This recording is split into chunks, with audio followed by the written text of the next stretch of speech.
Hi guys, yung biyahe natin is kami ng 12 AM tapos nakarating kami ng 5 AM. Tapos yan na guys. Tapos na kami mag-orient yan. Tapos after na try mo ganun bibidyo kita. Try mo lang mag-ano. Tapos nag-picture kami dito sa sasakyan namin papuntang Kaparkan Falls. Ayan guys, yan yung sasakyan mo kasi nakakatakot yung daanan papunta doon. Kailangan talaga yung parang 6x6 sasakyan. O ayan. Tara na. Guys.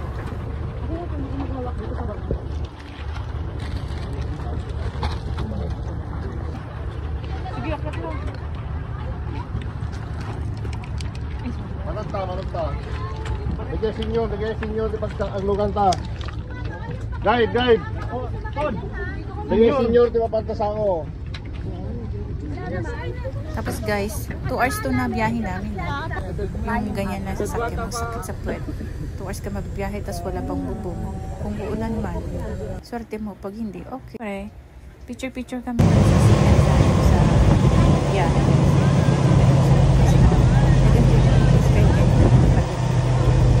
Hindi pala naka-play, no? Saka guys, ang haba nitong ginaanan namin na bulan. Kung umaga, ano ba yan? Maaraw ba yan? Tapos habang bibiyahe natin, kumukulim na yun. Pero maganda talaga guys ang pagpunta sa Kaparkan Falls. Tag-ulan talaga para maganda yung bagsak ng tubig sa falls.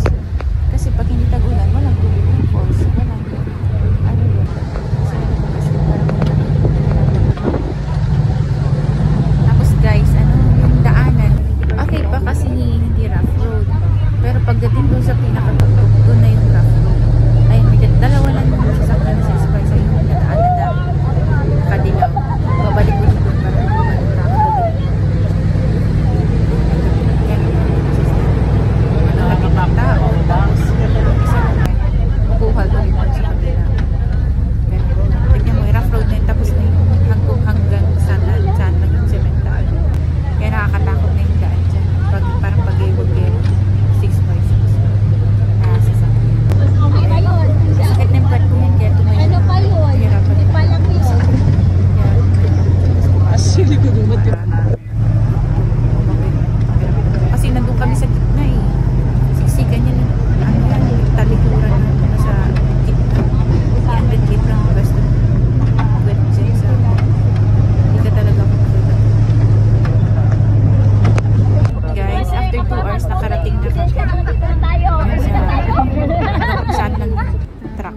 Tapos magte-trekking na kami ng 30 to 40 minutes papunta doon.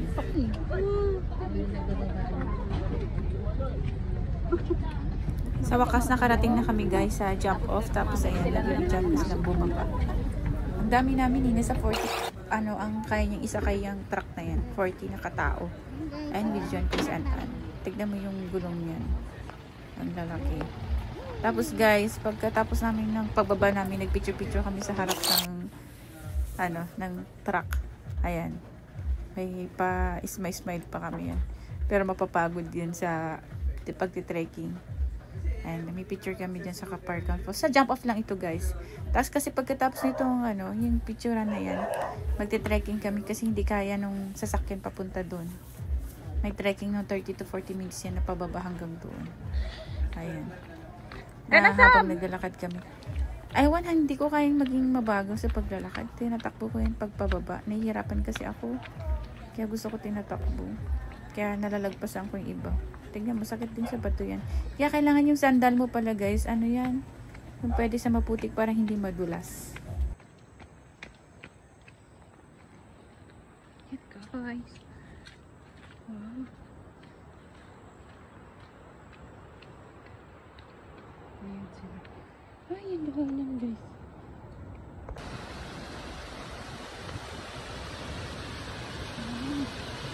Iniwanan ko pala guys si An sa kasi Amy dun sa unahan. Kaya may pakunti-kunting post. Nauna ako, inilagpasan ko sila.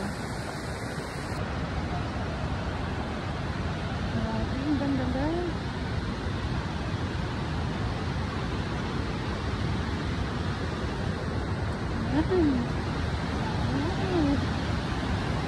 Pero yung mga tao.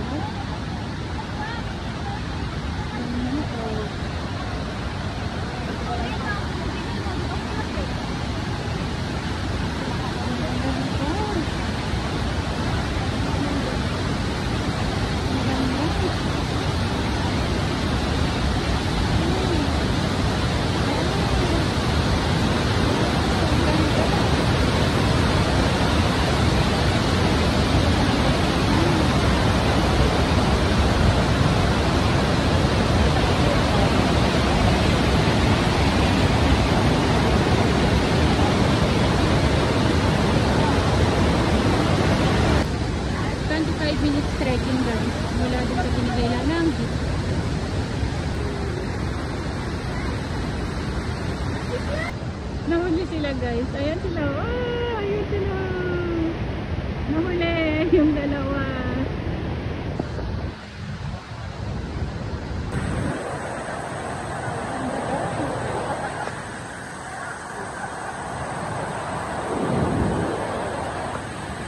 Swerte na din guys kasi lakas lang yung galing ng Rose.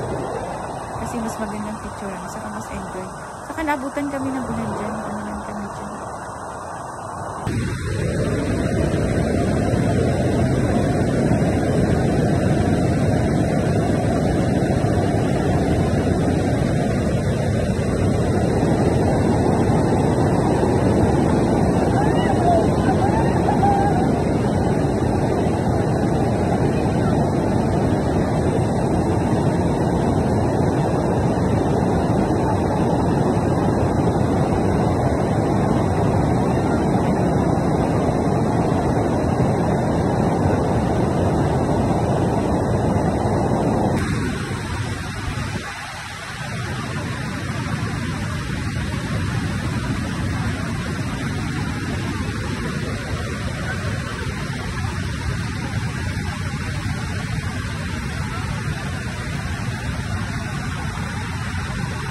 Pala yung bungad guys ng ng falls. Meron siyang Abra Racing Ka Park and Falls na nakasulat.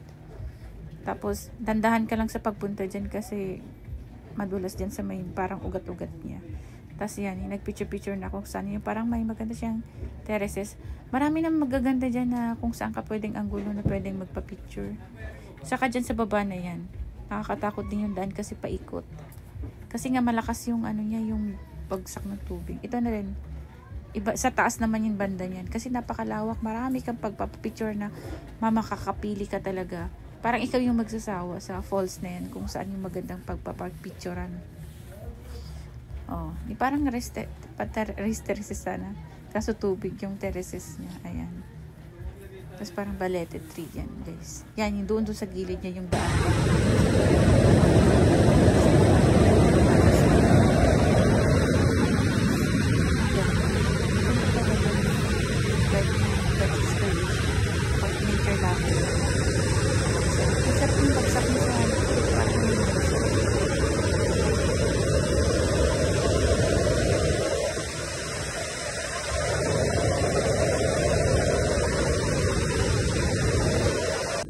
Pabalik na kami guys. 2 hours kami sa Kaparkan. Anong oras na ay?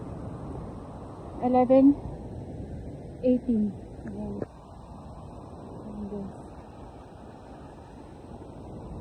Iris natin si Ana May na kumakain ng popcorn. Ang sarap niya. Nagpas kami na nakabigos. Kabigos. Huwag na tayo nakpeg.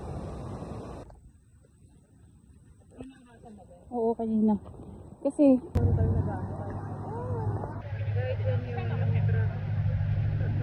papunta dito. Ibababa yung mga pasahero tapos kami naman ang sadaki.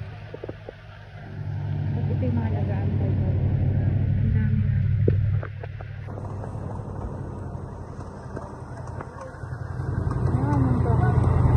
monster truck. Guys, yan yung sakyan namin. Tapos ito guys, yung mga picture namin huli. Pagtas ng pagsakay namin ng truck guys, magla-lunch lang kami sa Bangged.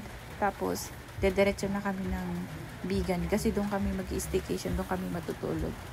Tapos dyan lang naman yung pasyalan, yung may sa may Abra na sulat. Sa Bangged.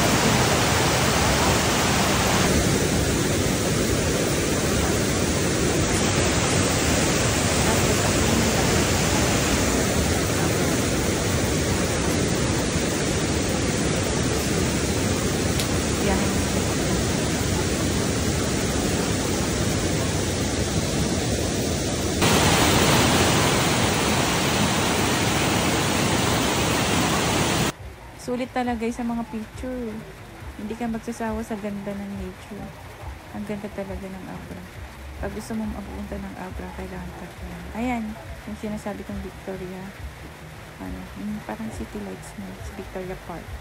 Kasi katabi niyan is yung Abra naman na nakasulat. After lunch, dyan kami pumunta. Tapos dito kami guys nag-lunch. Masarap din naman yung foods. Okay na rin. Para sa taong gutom. Yun lang guys. Thank you for watching.